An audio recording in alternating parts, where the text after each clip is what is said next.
Bonjour à tous, on va enchaîner sur la session numéro 5 avec le professeur Vincent Galarondo qui va nous présenter une vision historique de l'amylose cardiaque ATTR héréditaire sur 30 ans. Rebonjour. Donc en fait, je présente à la place de Michel Slama qui n'a pas pu être parmi nous aujourd'hui. Donc imaginez-moi avec quelques années de plus et une belle moustache. Alors j'ai ces diapos aussi.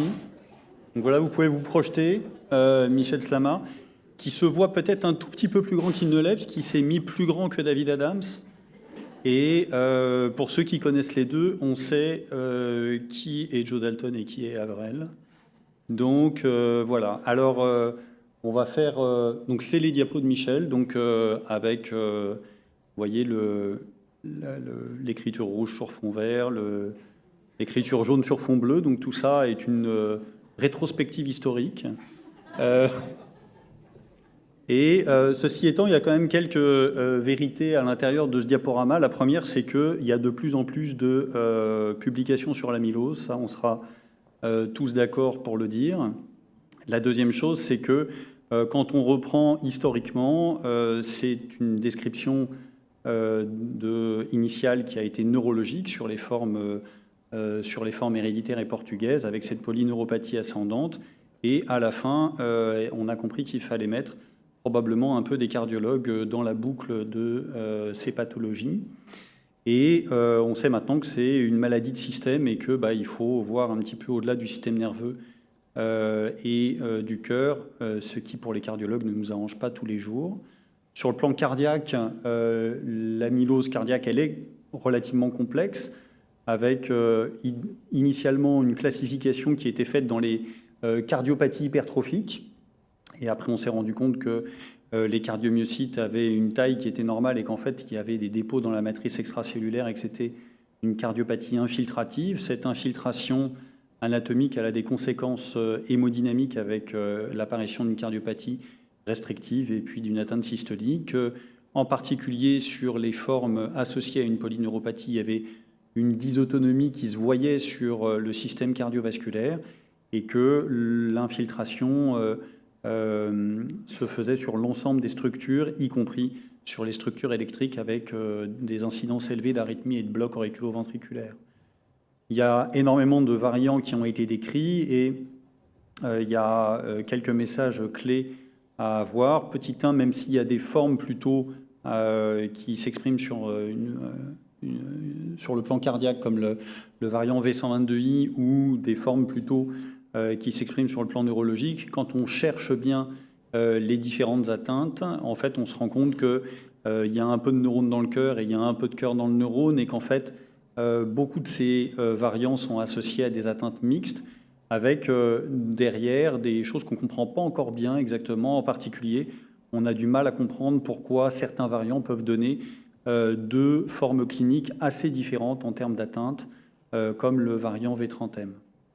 Et tout ça repose la question de la définition d'un variant à prédominance cardiaque. Vous aurez compris que, selon Michel, cette appellation, elle est probablement erronée. Alors, elle est d'autant plus erronée que sur les grands essais thérapeutiques qui ont été réalisés dans l'amylose neurologique, donc avec des endpoints primaires qui étaient neurologiques, on se rend compte que il y a une cardiomyopathie dans un peu plus de la moitié des malades. Et donc ça, c'était vrai sur le New England, sur l'inotersen. C'était vrai aussi sur le même numéro du New England pour le patisiran, avec un peu plus de la moitié des patients qui avaient une atteinte cardiaque associée. Alors, c'était à ce moment-là pas une cardiopathie amyloïde dans le sens où on l'entend en particulier, où on l'entend dans Attract, mais c'est des patients qui avaient une épaisseur septale à plus de 13 mm et qui n'avaient pas d'élévation de la post-charge pouvant expliquer une hypertrophie. Donc en fait, depuis le début, à l'instar de M. Jourdain qui faisait de la prose sans le savoir, les neurologues ont probablement traité des amyloses cardiaques, même s'ils s'en fichaient un petit peu sur le coup, mais c'était quand même intéressant de se rendre compte que ce traitement était à la fois était efficace. L'autre message, c'était de se dire aussi que, certes, ces patients, ils arrivent avec des atteintes cardiaques qui ne sont pas très marquées. Certes, ces patients n'ont pas un taux d'événement qui est très important, mais parce qu'ils sont atteints plus tôt que les autres, en fait, on se rend compte qu'ils ont probablement une maladie qui est plus agressive. Et ça, c'est maintenant quelque chose qu'on sait. Les patients qui ont une amylose à transthyrétine héréditaire ont une forme relativement agressive de la pathologie avec nécessité d'un traitement ad hoc. Et la dernière chose, c'est l'extrême variabilité, en particulier sur le variant V30M. Et donc ça, c'était la copine en tout bien tout honneur de Michel, Isabelle Conceição, qui lui avait prêté cette slide-là, où dans la même famille, vous aviez sur une famille V30M une patiente qui a une atteinte rénale, un patient qui a un syndrome néphrotique avec une neuropathie axonale, un patient qui a une polyneuropathie et un dernier qui a une cardiomyopathie. Et donc, quand on voit des familles comme ça, si on voit un patient qui est porteur asymptomatique et qui nous demande quand va commencer sa maladie et à quelle sauce il va être mangé, et bien malin qui pourra lui répondre.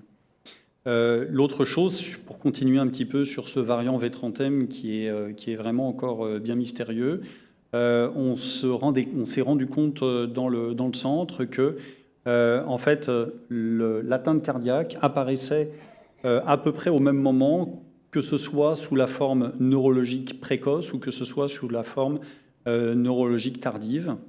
Et qu'en fait, il y avait peut-être un petit effet protecteur chez les patients qui n'avaient pas d'atteinte neurologique du tout, mais ce sont des patients qui vont avoir une atteinte cardiaque, mais cette atteinte cardiaque, elle est un petit peu dissociée de l'atteinte neurologique.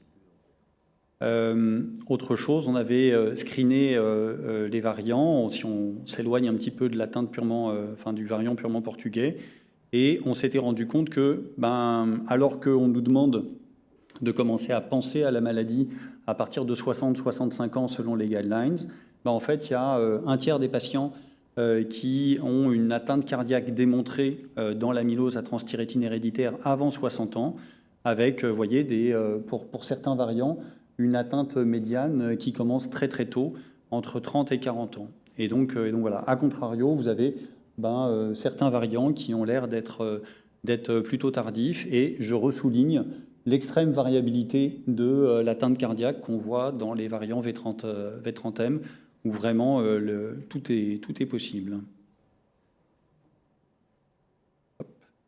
Ce qui a amené à ce concept qui avait été publié par les collègues neurologues et nous-mêmes d'iceberg, avec le fait d'avoir une phase prodromique de patients avant qu'ils déclarent la maladie en tant que telle. Et alors même que les patients ne se plaignent pas forcément de grand-chose, on arrive à voir des atteintes cardiaques réelles avec des scintigraphies au DPD qui sont positives chez 15% de ces patients qui sont décrits comme étant complètement asymptomatiques. Et donc ça a quand même des conséquences, puisque on peut proposer éventuellement, ou du moins on peut discuter chez ces patients qui ont à la fois un variant décrit comme étant pathogène et on va dire un faisceau concordant d'arguments pointant vers une atteinte d'organes, vers un traitement précoce. Alors, c'est pas toujours facile de faire de la clinique, et ça, celle-là, je la connais bien, c'est une des diapos préférées de Michel. Quand on fait de la clinique sur... Alors, les neurologues ont le stade PND, nous, on a la classe NYHA. Il faut savoir que si vous évaluez la classe NYHA de votre patient, puis derrière, vous regardez votre patient faire un test de marche de 6 minutes, et puis qu'après, vous réévaluez votre classe NYHA, vous avez 45% des patients que vous allez reclassifier sur une classe NYHA supérieure. Donc, la clinique, c'est pas simple. Et donc, le message qui disait souvent là-dessus, c'est qu'il faut aller probablement un petit peu au-delà de la clinique, et peut-être que ça vaut aussi pour les neurologues, je ne sais pas. L'autre chose, c'est qu'il disait que quand l'amylose est évidente, en tout cas sur les formes héréditaires associées à une polyneuropathie, si on voit un patient avec une ATTR-V et cet écho-là, probablement qu'on arrive trop tard, il faut arriver à faire le diagnostic avant. Donc La clinique, c'est pas évident. L'échographie, c'est pas évident non plus. Et donc, il faut essayer de faire autre chose. Alors ça, c'était le grade de Perugini qu'on connaît aussi, mais qui est pas très très bon. La scintigraphie au DPD n'est pas exceptionnelle dans les amyloses héréditaires à transthyrétine. Et les Portugais, et on retrouve à peu près la même chose, ont publié une sensibilité qui s'échelonne entre 50 et 70%. Et il faut avoir en tête que dans la population générale, y compris quand on a un grade 1, on peut déjà avoir une augmentation du taux d'événement. Et ça, c'était des études qui avaient été faites chez les patients qui étaient adressés pour une raison extra-cardiaque et extra-cancer pour une scintille DPD. Et on se retrouvait sur les incidental findings, c'est-à-dire les patients qui avaient un grade 1 de manière inopinée, avec un taux d'événement qui augmentait un petit peu. Alors tout ça nous a amené à essayer d'aller un petit peu plus loin et on avait étudié un peu la dysautonomie.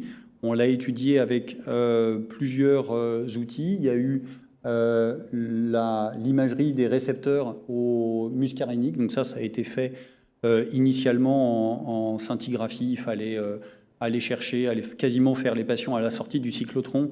Et donc inutile de vous dire qu'en pratique clinique, ça s'est arrêté assez rapidement. On est resté avec des outils qui sont un petit peu plus simples à gérer. Il y a le test à l'atropine, dont on a publié l'intérêt diagnostique et pronostic. Et puis, il y a la scintigraphie à la MIBG, qui évalue la dysautonomie présynaptique sympathique. Et donc, il y a des manières assez maintenant codifiées d'évaluer la dysautonomie. Et l'évaluation de cette dysautonomie, elle a un intérêt diagnostique, puisqu'on avait démontré qu'elle était atteinte avant la positivation de la scintigraphie à la DPD, mais elle a aussi un intérêt pronostique avec, vous voyez, cette étude qu'on avait sortie en fonction de la dysautonomie. Et c'est quelque chose qui est assez large, parce que ça s'associe généralement avec une atteinte dysautonomique un peu plus large, avec l'hypotension orthostatique, la diminution de la variabilité sinusale, même si la faible reproductibilité de ces outils-là faisait qu'en termes de prédiction de la survie, ce n'était pas exceptionnel. Ce qui a amené un certain nombre de collègues, en particulier les Portugais, à redéfinir l'atteinte cardiaque de la TTR héréditaire, pas uniquement comme une DPD positive, mais vous voyez, à faire rentrer la scintigraphie à la MIBG dans leur workflow pour asseoir le diagnostic d'atteinte cardiaque dans l'amylose à transthyrétine héréditaire. Alors derrière, chez ces patients, il y a qu'est-ce qu'on fait? Et donc ça, il y a eu tout un travail qui a été fait par Thibaut et son équipe pour dire que les médicaments classiques de l'insuffisance cardiaque n'étaient pas toujours utiles, voire même des fois délétères. Et on a publié ensemble récemment le fait que plus on montait les doses de diurétiques chez ces patients-là, plus les choses allaient mal. Et donc, dernier petit point, et je pense que j'aurais fini de passer ces slides, il faut remettre un peu en perspective sur les 30 dernières années l'apport qui a été les traitements anti-amyloïdes spécifiques et cet apport en particulier sur les amyloses à transthyrétine héréditaire.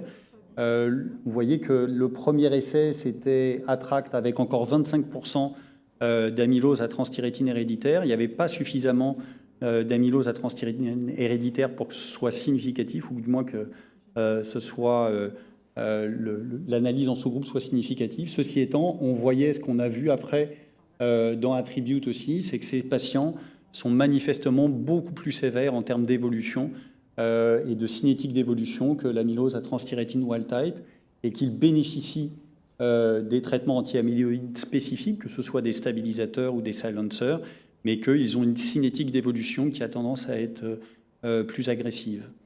La même chose a été vue donc, dans Attribute, avec en particulier récemment une sous-analyse des 10% de patients qui avaient été inclus avec une amylose à transthyrétine héréditaire. Et enfin, la même chose se voit aussi avec les silencers. Ici, c'est Helios B, avec là encore des effectifs d'amylose à transthyrétine héréditaire qui sont relativement faibles, un peu plus de 10%, mais qui montrent l'efficacité de ces traitements-là. Dernière chose sur laquelle Michel insiste à chaque présentation, c'est que pour le moment, peut-être qu'un jour on en aura, mais pour le moment, nous n'avons pas d'évidence claire que l'association de stabilisateurs et de silencers soit utile. Voilà, en conclusion, c'est une maladie systémique, il faut aller un petit peu au-delà de nos spécialités d'organes, mais on est médecin, on n'est pas que cardiologue, du moins j'espère. Et ce sont des patients qui sont extrêmement intéressants, pour lesquels il y a encore probablement pas mal de choses à faire, et en particulier sur la prédiction du début de la maladie, je pense qu'il y a des choses à faire, parce qu'il faut vraiment les traiter très très tôt, et les traitements sont efficaces. Et voilà. Merci pour vous, merci pour lui. Ah oui, ah d'accord. À la fin, il y avait Ben, je sais pas. On peut remettre la dernière diapo, s'il vous plaît? Manifestement, il y avait du dossier. Vous voulez pas remettre la dernière diapo? Oui, ça arrive. Bon, voilà. Vous avez des questions pour Michel? On va passer à l'orateur suivant, pardon, Thibaut Damy. Donc, Thibaut, c'est ton tour. Une perspective historique sur l'amylose wild-type. Merci beaucoup. Merci de m'avoir donné ce topo magnifique au comité scientifique. Steven, tu vas pouvoir me buzzer. Sylvia est au premier rang, donc elle attend ça avec joie. Et donc, en fait, je n'ai pas fait le topo qu'il fallait, parce que je devais faire les 20 ans. Et en fait, j'ai décidé de faire les 100 et quelques années. Donc, je ne vais pas tenir mon temps. Ça va biper. Et c'est la revanche pour tous ceux que j'ai fait biper, parce que je n'arrive pas à me tenir à ce beeper, comme vous avez pu voir. Et donc, ce que j'ai trouvé intéressant comme dans ce topo, qui m'a demandé pas mal de boulot, c'était de regarder le passé pour essayer de comprendre un peu mieux le futur et de voir comment... Donc, je vais vraiment m'adresser à l'amylose TTR sauvage, puisque Michel sans moustache s'est adressé à toutes les amyloses. Moi, je vais focaliser sur les amyloses TTR sauvages et de vous faire un peu l'historique de où on en est maintenant. Alors nous, ça fait à peu près 15 ans qu'on s'occupe des amyloses et qu'on est rentré dans ce domaine en 2010, mais c'était intéressant de voir comment cette rentrée des cardiologues s'est faite. Alors, l'amylose TTR sauvage, en fait, elle ne s'appelait pas TTR sauvage, elle s'appelait amylose sénile systémique, SSA. Et quand on regarde le PubMed, donc vous voyez, en mettant SSA, sénile systémique amyloidosis, il y a 375 papiers jusqu'en 2025. Autrement dit, ça restait un petit peu confidentiel. Et vous pouvez voir qu'à partir à peu près donc, des années 90, mais surtout après 2016, on a beaucoup plus de papiers qui ont donc fait l'amylose wild-type. Alors pourquoi ? En fait, ce terme amylose TTR sauvage, il date de 2016. Vous savez qu'à chaque conférence de l'ISA qui a lieu tous les 2 ans, donc il y en aura une en 2026, il y a globalement une nouvelle nomenclature qui sort. Et vous voyez qu'on a le droit et on peut appeler sénile systémique amyloidosis, c'est marqué, je vous ai mis le texte, ou amylose TTR wild-type qui a pris le dessus, mais finalement c'est un nom assez jeune, amylose TTR sauvage, et c'est effectivement assez logique d'utiliser ce terme parce que les patients détestent qu'on les appelle séniles, d'autant plus qu'on les découvre maintenant de plus en plus jeunes, et dans le registre IR, on a 5% des patients qui ont moins de 65 ans, et c'est très désagréable pour eux, quand même ils n'ont pas de moustache ou une moustache, de se faire appeler sénile. Alors, quand on regarde l'histoire de l'amylose à transthyrétine sauvage, c'est emblématique de l'évolution de notre regard sur les maladies du vieillissement, puisqu'initialement, c'était plutôt considéré comme un vieillissement, un épiphénomène lié au vieillissement sénile, alors que maintenant, c'est reconnu en grande partie, pas pour tous les patients du moins, mais en grande partie comme une cardiopathie infiltrative fréquente à fort impact pronostic.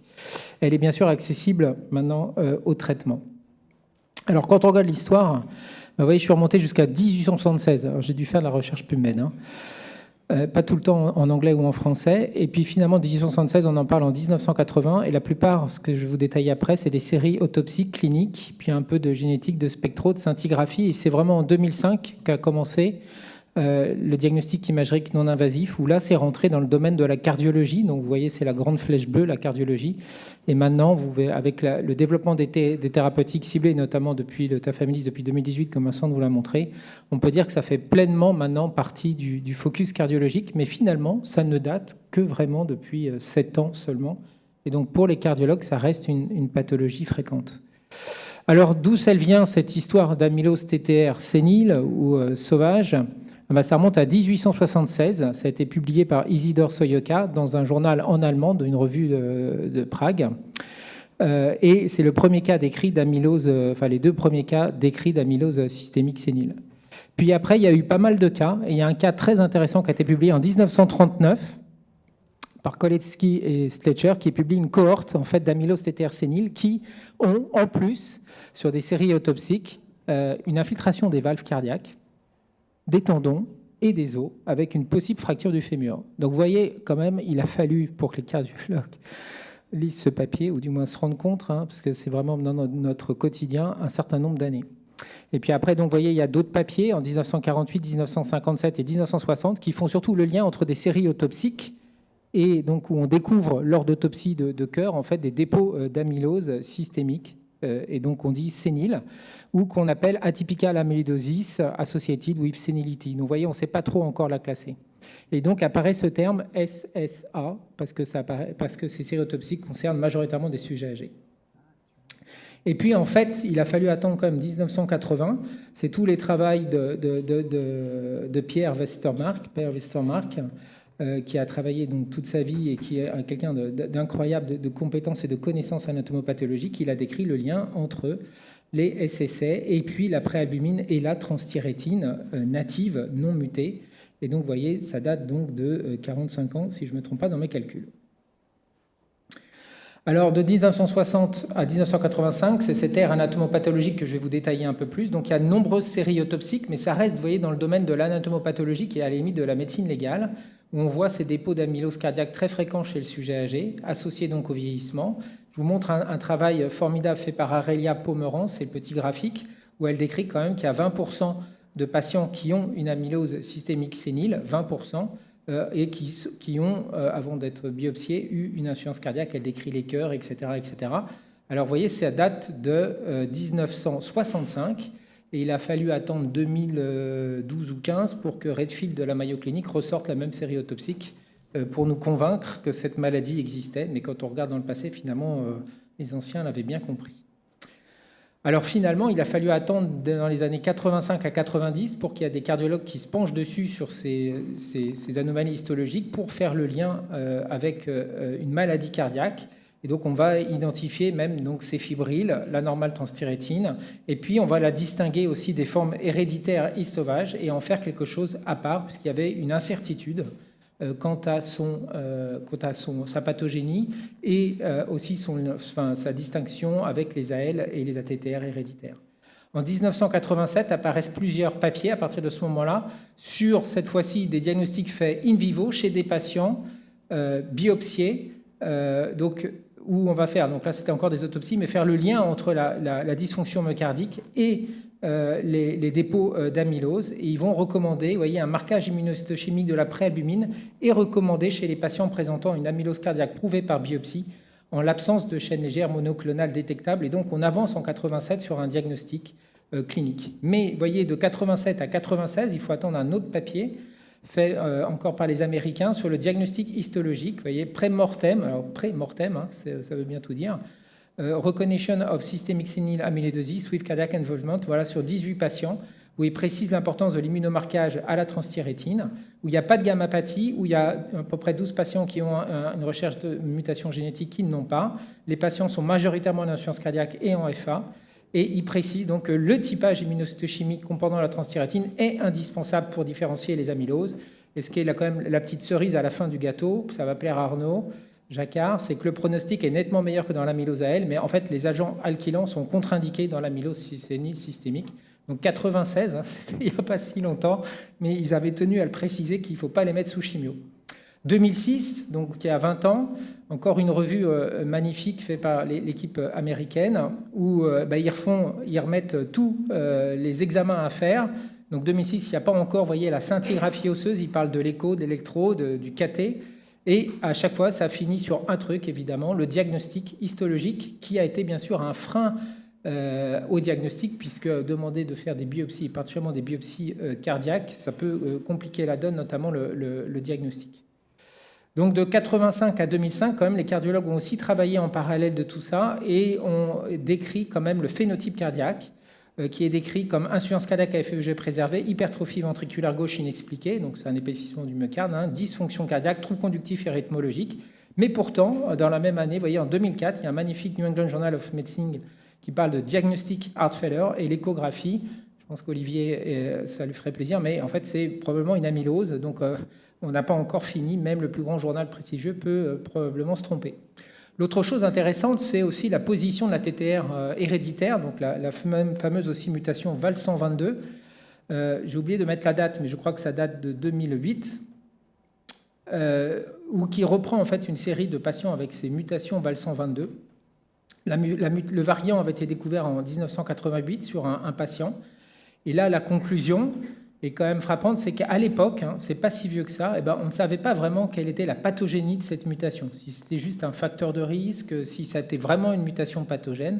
Et ce qui concluait les auteurs dans cet article, qui a été publié par Joël Buxbaum, le plus grand généticien de l'amylose, voilà, vous avez vu, en absence d'une histoire familiale, les patients avec une mutation du gène de la transthyrétine en position valine iso122 doivent avoir le diagnostic d'amylose sénile systémique.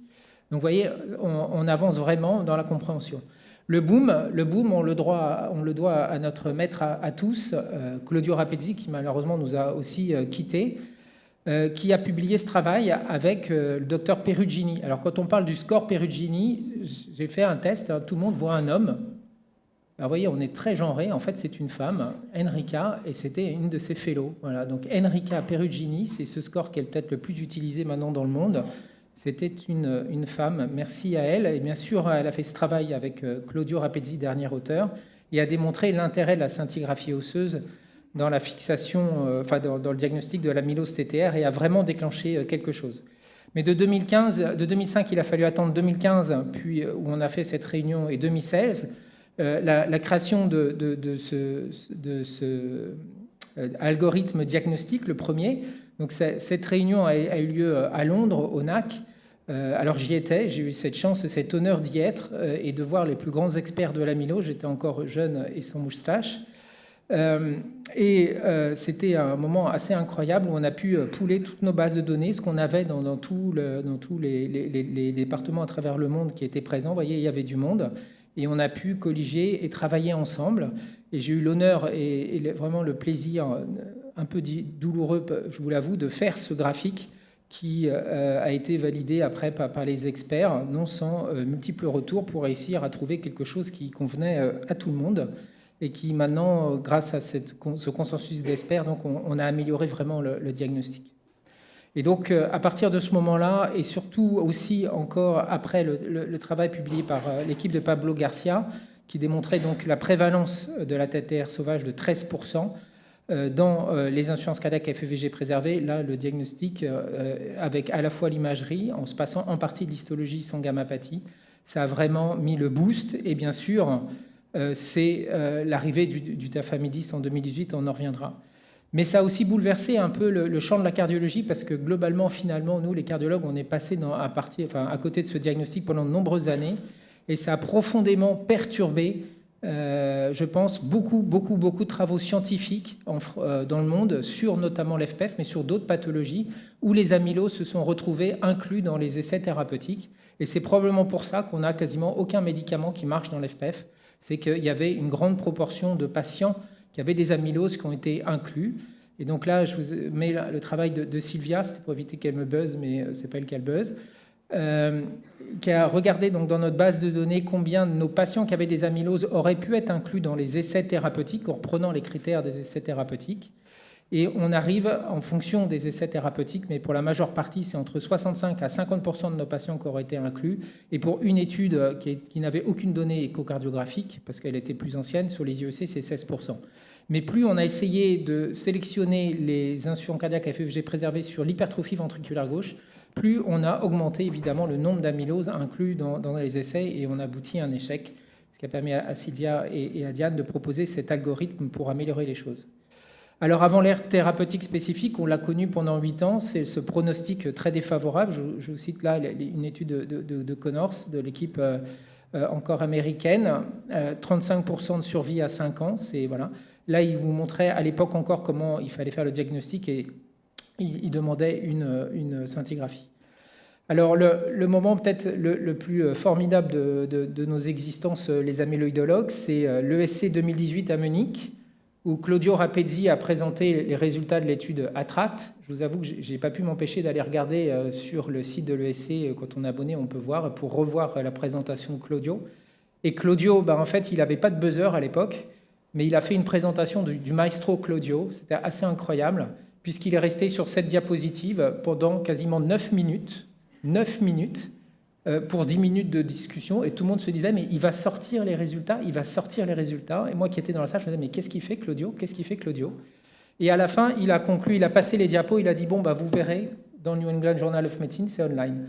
Et en fait, il a tout fait 9 minutes pour parler du diagnostic de la maladie, parce que pour lui, en fait, ce qui était le plus important et ce qu'il a fait toute sa vie, c'était qu'on améliore le diagnostic des patients.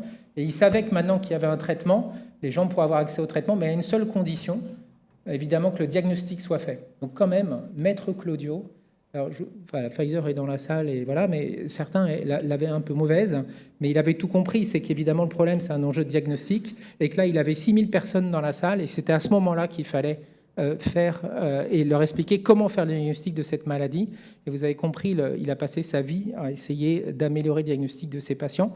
Et je comprends aussi ce qu'il a vécu de voir tous ces patients arriver toujours trop tard et d'avoir l'opportunité d'avoir un traitement.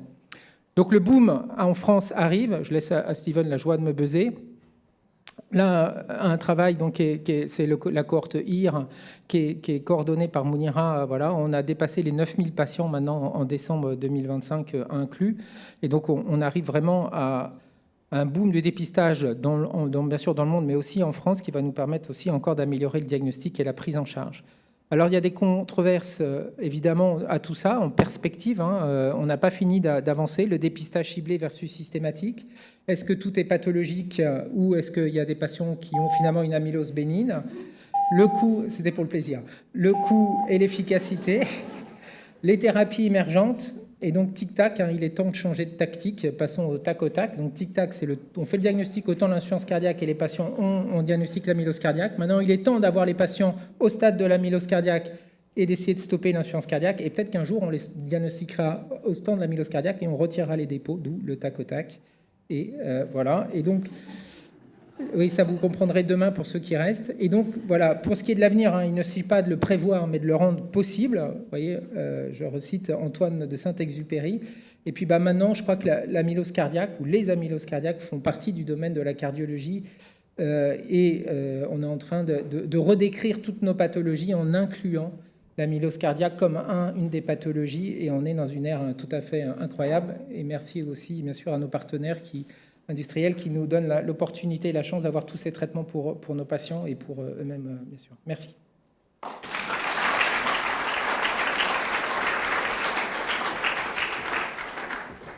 Bien, nous allons écouter maintenant le docteur Céline Labeyrie à propos des actualités thérapeutiques ATTR neurologiques.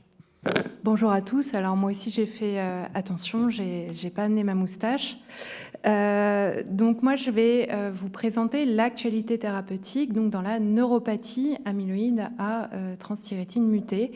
Et donc le titre c'était actualité, donc j'ai pas fait de retour en arrière énorme.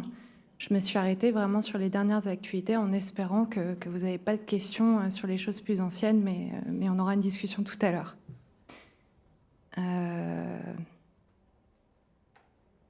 Pourquoi ça ne marche pas? C'est bien le gros bouton vert?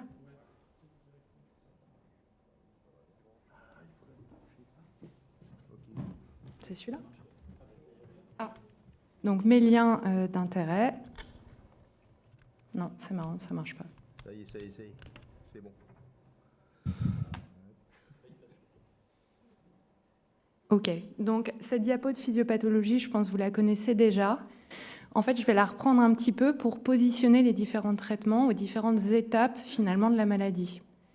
Alors, vous le savez sans doute, le gène TTR, il va être exprimé dans 3 organes, le foie, et c'est celui qui va être responsable par la sécrétion dans le sang de dépôts au niveau du cœur, du nerf, du rein et d'autres organes. Mais on a aussi 2 lieux de sécrétion qu'on va dire ectopiques, parce que minoritaires en termes de pourcentage, c'est le cerveau et l'œil, qui vont avoir une place particulière parce qu'évidemment, les traitements pour rentrer au niveau du système nerveux central ou rentrer dans l'œil, eh bien, il faut finalement des vecteurs, des modes d'administration différents. Donc là, je vais me concentrer sur la partie sécrétée par le foie. Donc dans le foie, dans les cellules du foie, vous avez l'ADN avec le gène de la TTR, porteur de la mutation. Ce gène va être transcrit en ARN messager, donc une petite molécule qui porte l'information pour ensuite synthétiser la protéine transthyrétine, qu'on appelle aussi la préalbumine, je pense que vous le savez. Cette protéine, circule dans le sang sous forme de tétramère, c'est-à-dire que c'est 4 copies de la même protéine qui font comme un trèfle à 4 feuilles. Malheureusement, quand il y a une mutation amyloïdogène, donc à risque de donner une amylose, ça déstabilise cette structure en tétramère et ça donne ce qu'on appelle des oligomères qui vont avoir le pouvoir de se déposer dans les organes cibles et de former des dépôts d'amylose qui vont être toxiques pour l'organe cible. D'accord ?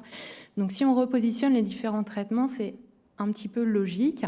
Si on transplante le foie, on enlève les cellules qui portent la mutation et le nouveau foie n'est pas porteur de mutation et donc la transthyrétine qui est sécrétée n'est plus mutée. D'accord ? Donc c'est la transplantation hépatique. On a d'autres traitements désormais qui peuvent directement jouer finalement sur cette composante hépatique. Vous avez les traitements disponibles de silençage génétique. Donc l'idée c'est des ARN interférentiels ou des oligonucléotides antisens qui vont rentrer dans les cellules du foie et qui vont détruire l'ARN messager, donc empêcher la synthèse de la protéine. Donc ça, il y a des noms de médicaments que vous connaissez, le patisiran, le vutrisiran et l'inotersen. Et bientôt, un nouvel oligonucléotide antisens qui s'appelle l'éplontersen va être disponible. On a aussi une autre manière de faire qui est celle qu'on appelle un peu dans le grand public les ciseaux génétiques, c'est le CRISPR-Cas9. Donc c'est une petite machinerie qui peut rentrer dans les cellules du foie et aller couper directement dans les noyaux des cellules le gène cible, donc le gène TTR. Ça, je vous en parlerai un petit peu. Ensuite, si on va dans le compartiment sanguin, on peut essayer de stabiliser la protéine, c'est ce qu'on appelle les stabilisateurs. Et là, vous connaissez le tafamidis avec ses 2 dosages neurologiques et cardiologiques. Et on a un nouveau stabilisateur qui s'appelle l'acoramidis qui va arriver avec une indication cardiaque pour l'acoramidis. Enfin, on peut imaginer aller grignoter les dépôts dans les tissus cibles. Et ça, c'est vraiment quelque chose qui est un point de vue innovant pour nous, avec les anticorps anti-TR et des essais qui sont en cours. Mais ça, je ne vais pas en parler parce que, pareil, c'est des essais qui sont faits par les cardiologues. Alors, donc dans l'actualité, je vois qu'effectivement, le temps tourne très vite et je sens que je vais me faire buzzer moi aussi.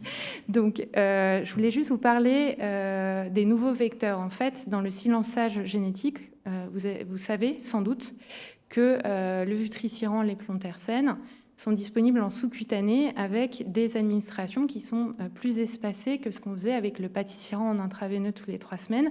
Ça, c'est grâce à un vecteur GalNAc qui est collé sur le médicament et qui va permettre d'adresser le médicament aux cellules du foie parce qu'il y a un récepteur à ce ligand GalNAc pour internaliser le médicament dans le foie. Alors que le patisiran et par exemple le CRISPR-Cas9, c'était dans des nanoparticules lipidiques que le foie récupérait dans le sang.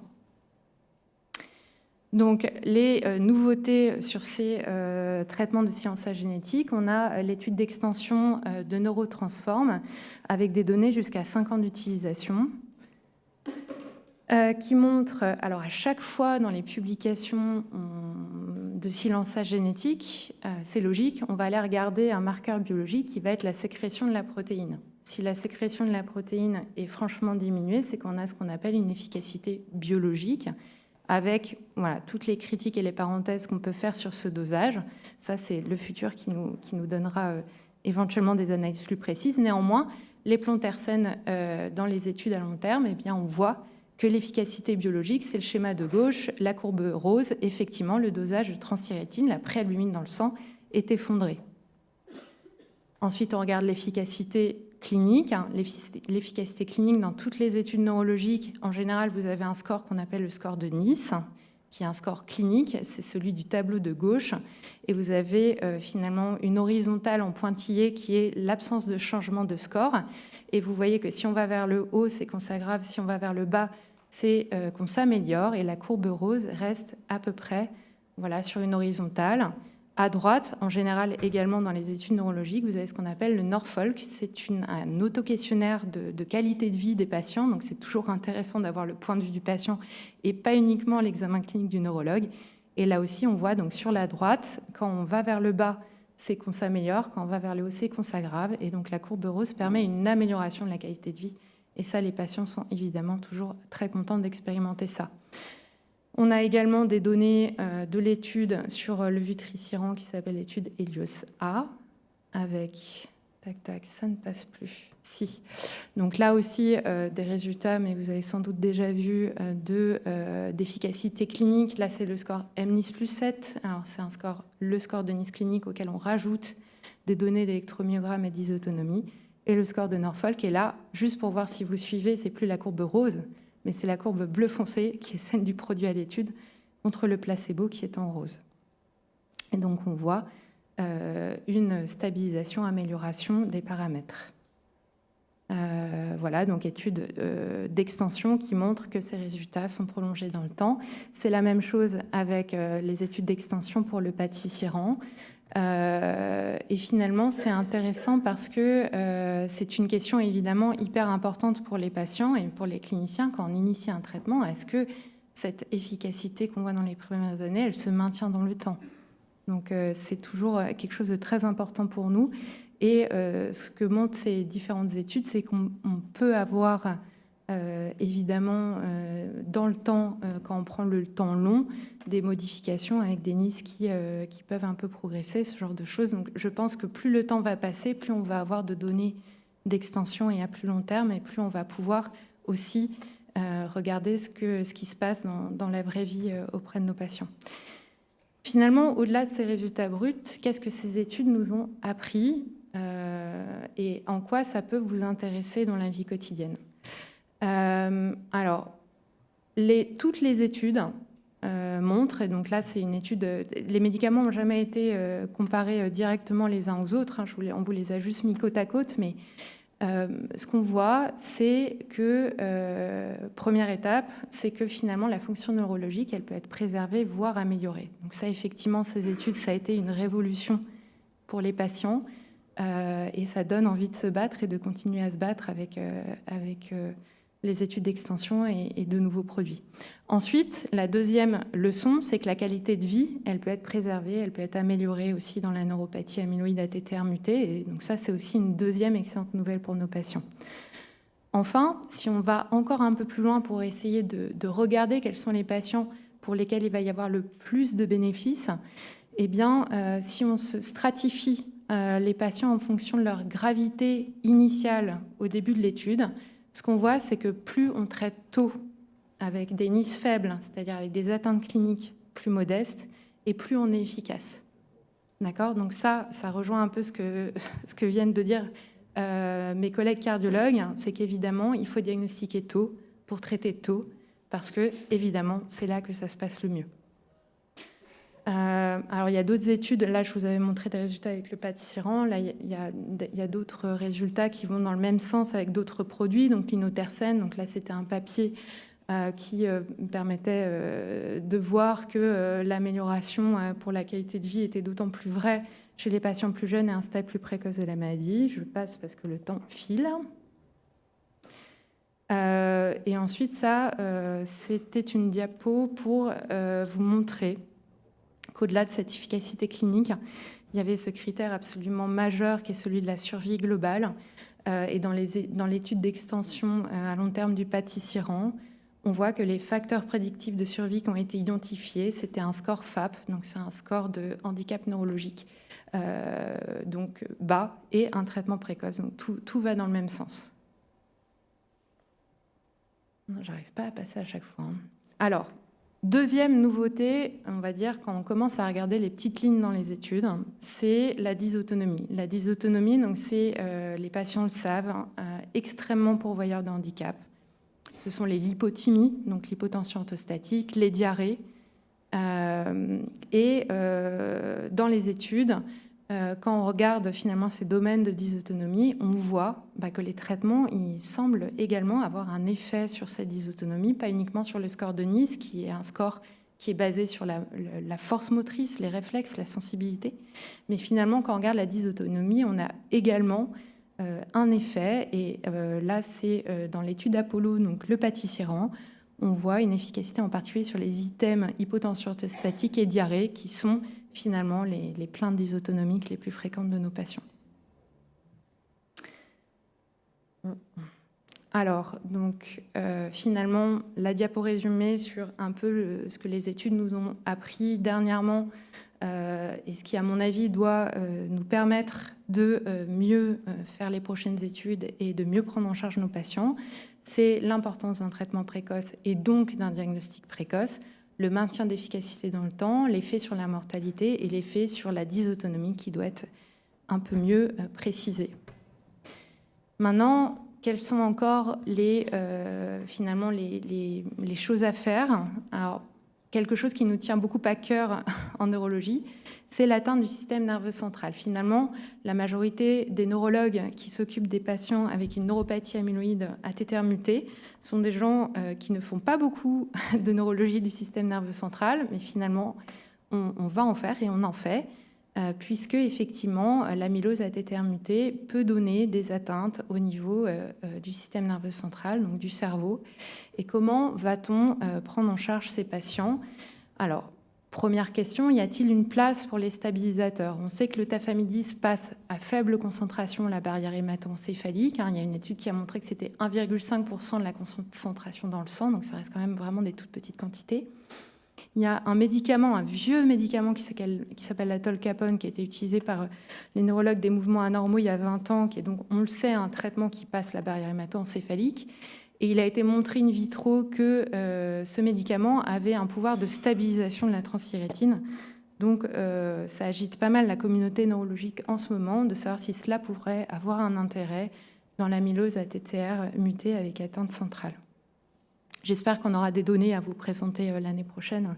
En ce moment, on est en train de reprendre les patients en France qui bénéficient de ce traitement. Ensuite, la technologie CRISPR-Cas9. Alors, je pense que vous connaissez un peu ces diapos, mais il y a une étude. Alors, avant, il avait un nom incroyable. Maintenant, on va l'appeler NextZ.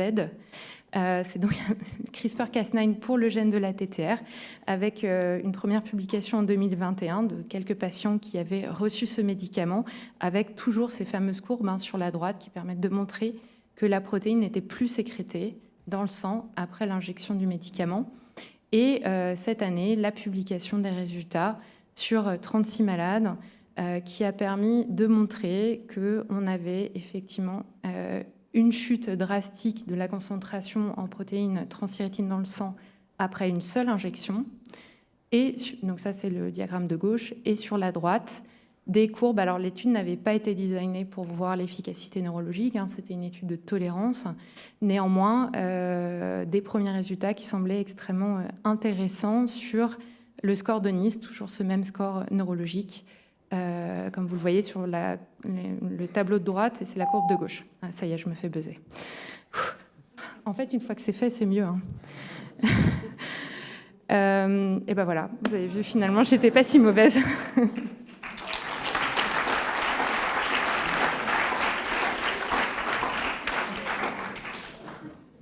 Merci. Maintenant, nous allons écouter le docteur Océane Bouchot pour les actualités thérapeutiques concernant la TTR cardiaque.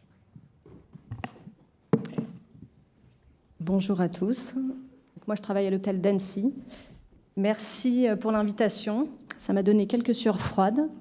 Et on va parler d'actualité thérapeutique dans l'amylose cardiaque à transthyrétine. Vu le nombre d'études sorties rien que cette année, j'espère qu'on va en faire une petite synthèse. Donc, on connaît de mieux en mieux les processus physiopathologiques qui conduisent au dépôt de fibrilles amyloïdes. Et finalement, les outils thérapeutiques ont été développés au fur et à mesure de ce processus, depuis le traitement historique de transplantation hépatique aux silencers qui conduisent à diminuer la production de la transthyrétine par le foie, aux stabilisateurs qui limitent j'ai rien fait. La dissociation en monomère. Et les petits nouveaux qui augmentent l'élimination par l'organisme des dépôts, jusqu'à l'organe atteint qu'on peut remplacer à transplantation cardiaque. Donc on va commencer par les stabilisateurs. Alors j'ai mis quelques études un peu plus anciennes, mais on les connaît bien, même yeux fermés. On reconnaît les courbes ATTRACT, le tafamidis contre placebo en 2018, qui a montré un bénéfice notable chez nos patients, et avec une supériorité de 80 mg. Alors, quoi de neuf en 2025 pour le tafamidis? Quid du tafamidis dans les formes avancées? ATTRACT avait suggéré un bénéfice notable pour les NYHA 1 et 2, et avec un doute sur la NYHA 3. Deux papiers, notamment l'étude d'extension en 2023, montrent un bénéfice aussi dans cette population. Et le dernier papier de 2025 suggère aussi que ces malades pourraient bénéficier du tafamidis. 2025, tafamidis chez l'octogénaire. Deux papiers montrent un bénéfice chez ces patients âgés, avec une restriction chez les patients nonagénaires. Alors ça, c'est pour les imageurs. Tafamidis et données paracliniques. C'est un papier qui avait étudié 30 études avec presque 3000 patients, où le tafamidis, finalement, montre une stabilité, et même dans les analyses de sensibilité, une amélioration sur certaines données d'imagerie, de scintigraphie et d'IRM cardiaque. Et finalement, ensuite est arrivé l'acoramidis, donc Attribute, sorti l'année dernière, qui montre un bénéfice sur un critère composite, décès, hospitalisation, NT-BNP et test de marche de 6 minutes contre placebo. Et finalement, les papiers de cette année montrent, quand on s'intéresse majoritairement aux critères mortalité et hospitalisation cardiovasculaire, un bénéfice avec une courbe qui se sépare contre placebo à 3 mois. Et c'est notamment tiré par les hospitalisations cardiovasculaires. Et puis l'étude d'extension à 42 mois montre que le bénéfice se propage et se prolonge à long terme. Un papier assez intéressant sur l'acoramidis selon le statut de la cardiopathie à transthyrétine.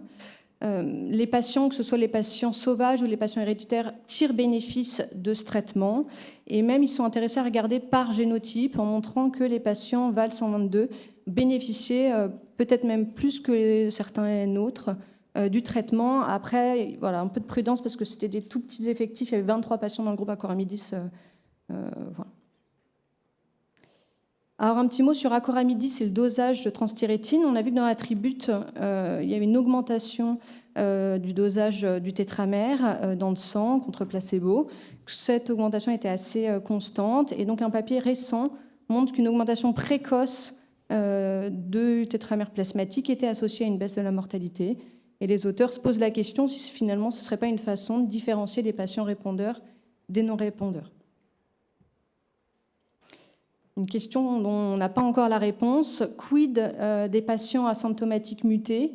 Et c'est pour ça que Act Early est là et va tenter de répondre à la question et est en cours de recrutement. Donc à ce jour, pour les stabilisateurs, 2 médicaments. Tafamidis RTU en France depuis en 2018, puis en AMM 2020, sous la forme de 61 mg une fois par jour. Et l'acoramidis, qui a eu l'autorisation de mise sur le marché américain puis européen en 2025.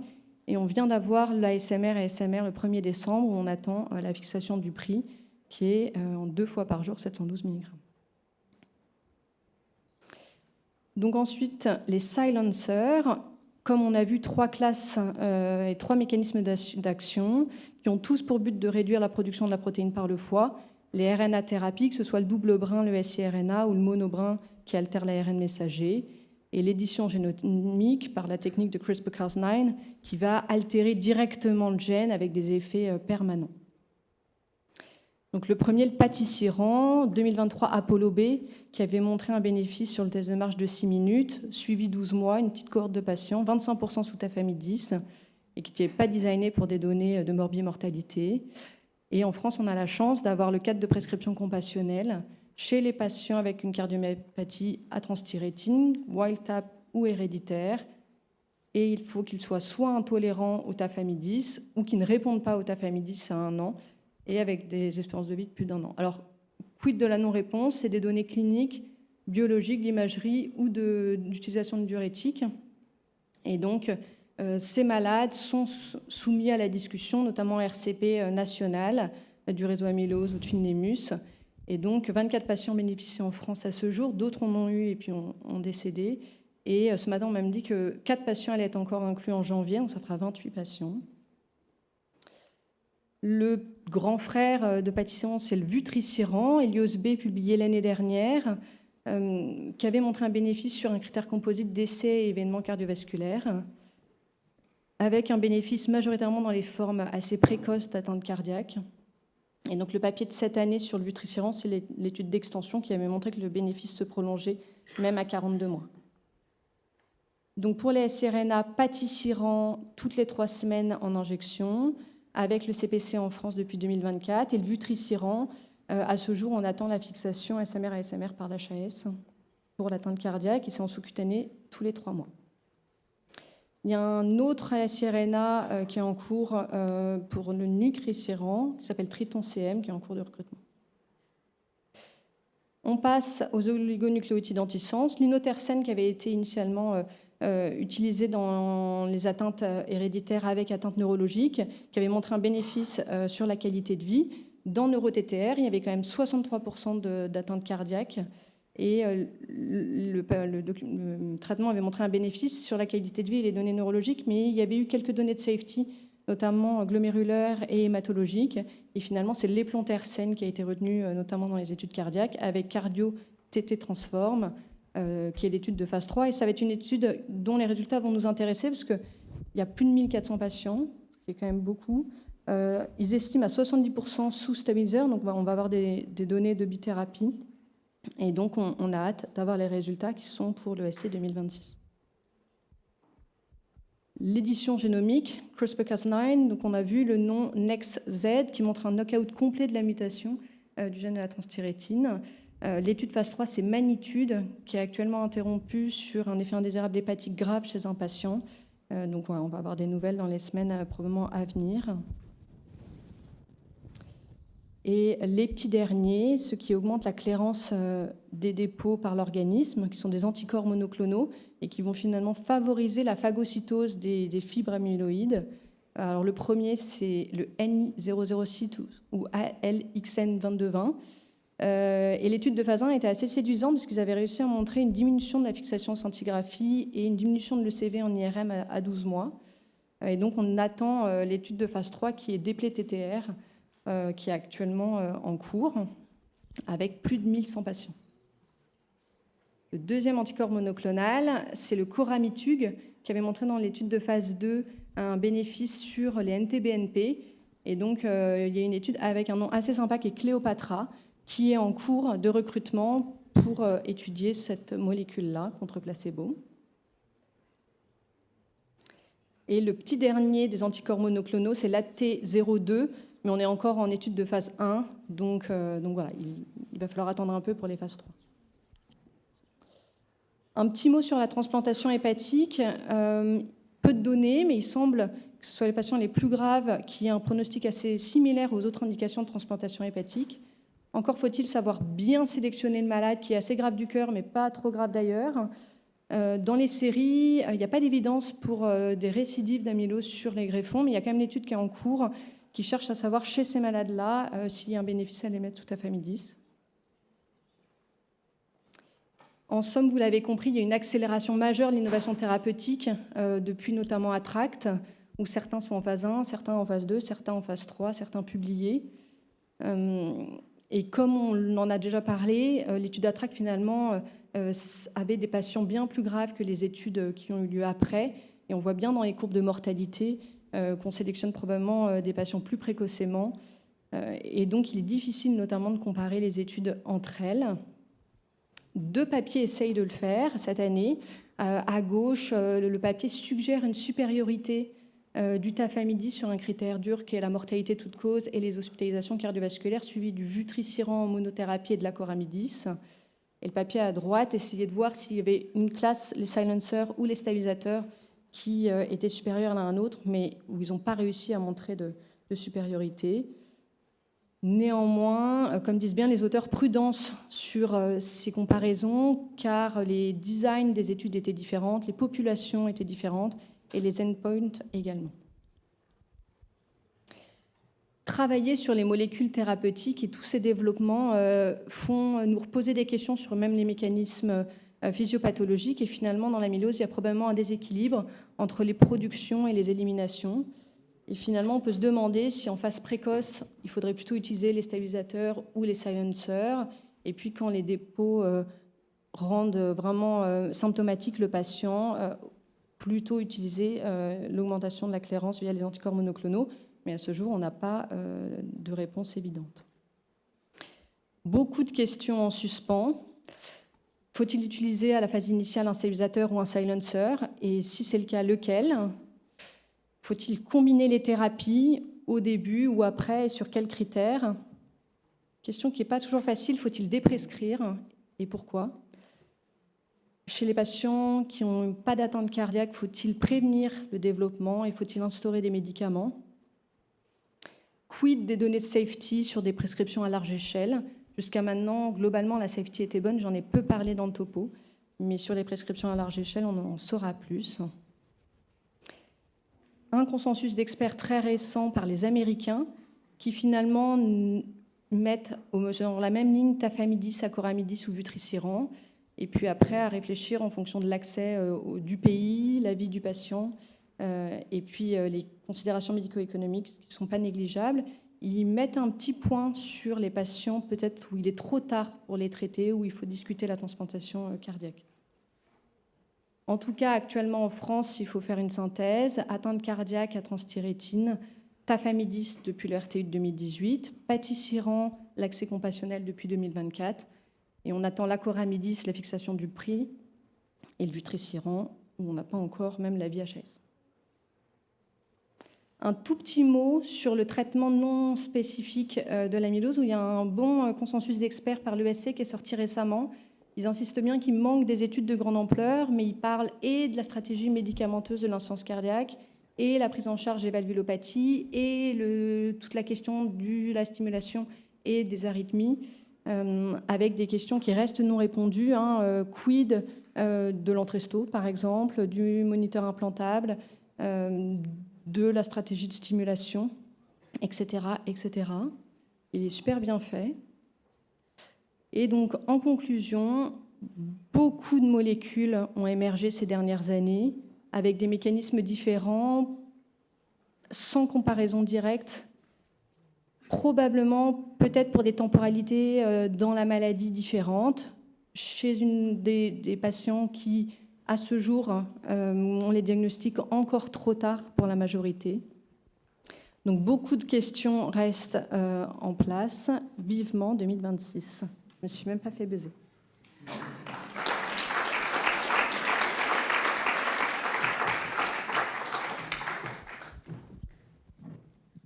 Merci, je vais te laisser ma place si tu veux pour que tout le monde puisse s'asseoir. On passe aux questions dans la salle ou sur Internet.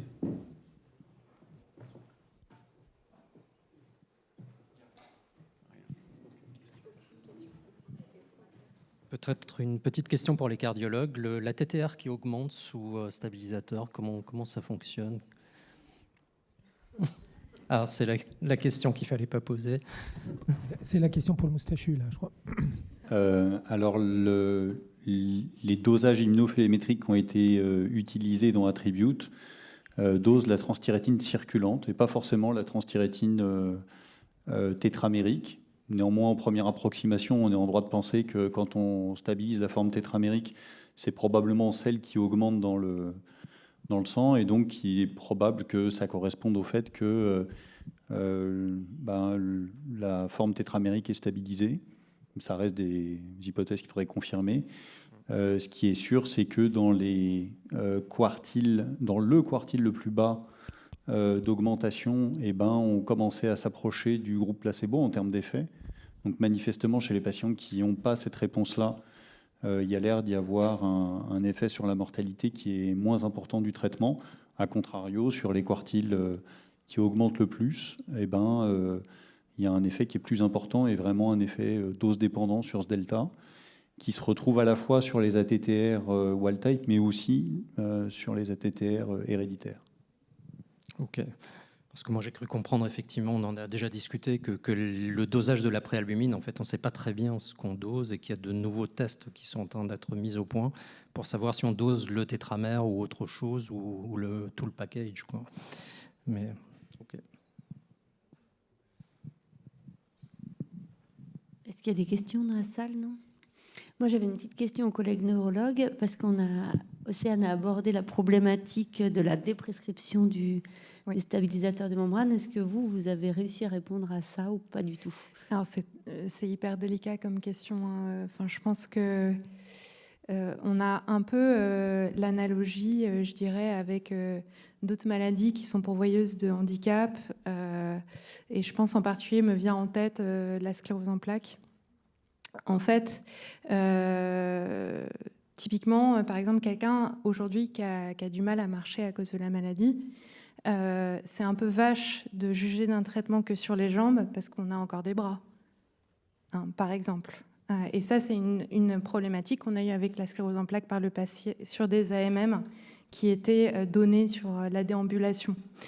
Donc, nous, on fait une discussion vraiment collégiale au cas par cas, finalement.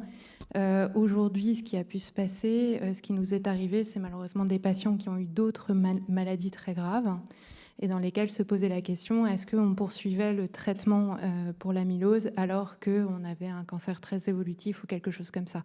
Donc ça a été finalement plus ces décisions-là, finalement sur des patients qui avaient eu des maladies très avancées, ça a été assez rare qu'on arrête les traitements. Ce qu'on a pu faire, c'est des désescalades pour des raisons de praticité ou d'effets secondaires. Je pense en particulier au patisiran avec la prémédication qui parfois peut être mal tolérée. Il nous est arrivé de repasser sur, par exemple, du tafamidis pour une meilleure safety, en fait. Mais c'est une question qui est très compliquée. Aujourd'hui, c'est du cas par cas. C'est beaucoup de discussions avec, évidemment, le patient au centre avec qui on discute. Voilà, c'est une décision partagée. Merci beaucoup. J'aurais juste un commentaire, une réflexion, parce que Vincent ou Michel, tu parlais de la NYHA. C'est très intéressant de voir que la NYHA se modifie après le test de marche. C'est la même chose pour le Nice, voilà. Juste. Et ça me ramène à mon passé, quand j'étais en Angleterre en fellow, donc il y a quelques années, une vingtaine d'années maintenant. Il y avait un travail qui a été fait par Andrew Clark et John Cleland sur la NYHA. Et ils avaient démontré que la NYHA évaluée par les cliniciens n'était pas la même que la NYHA évaluée par les patients. Et qu'en fait, quand le cardiologue faisait la NYHA, il faisait la somme de tous ses examens, de tous ses bilans, etc., pour sortir une NYHA qui ne correspondait pas qu'à l'échelle d'essoufflement, mais à son opinion globale, qui était d'ailleurs, et qui est toujours, un super marqueur pronostic. Et donc, c'est l'IA du médecin, finalement, on ne sait pas vraiment ce qui se passe, mais voilà, l'IA du nez, du médecin, mais finalement, le score n'est pas si mauvais. Mais c'est intéressant de voir qu'effectivement, on utilise finalement ces échelles, hein, et ça marche. Et pour autant, ce n'est pas d'une fiabilité absolue et ça reste super subjectif, mais que les médecins ne sont pas si mauvais que ça, finalement. Et c'est intéressant de voir que le test de marche, évidemment, c'est ce que tu me montrais, la NYHA change après le test de marche, c'est-à-dire qu'on réévalue, quand on voit le patient marcher, on réévalue sa vraie NYHA. Ouais. Et un autre commentaire, il y a des personnes connectées, je vous assure, hein, il y en a 347 qui sont en ligne, donc là, ils ne posent pas beaucoup de questions, mais il ne faut pas hésiter. Il y a 26 pays. Le top 10, c'est la France. Et pour faire plaisir à M. Trump, le deuxième pays, c'est les USA. Merci, Donald. Le Maroc, la Belgique, le Canada, l'Irlande, la Guadeloupe, la Hollande, la Tunisie, l'Algérie pour les 10 premiers pays. Donc voilà, merci à la technologie. Et merci à vous d'assister en distanciel, puisqu'on est quasiment 500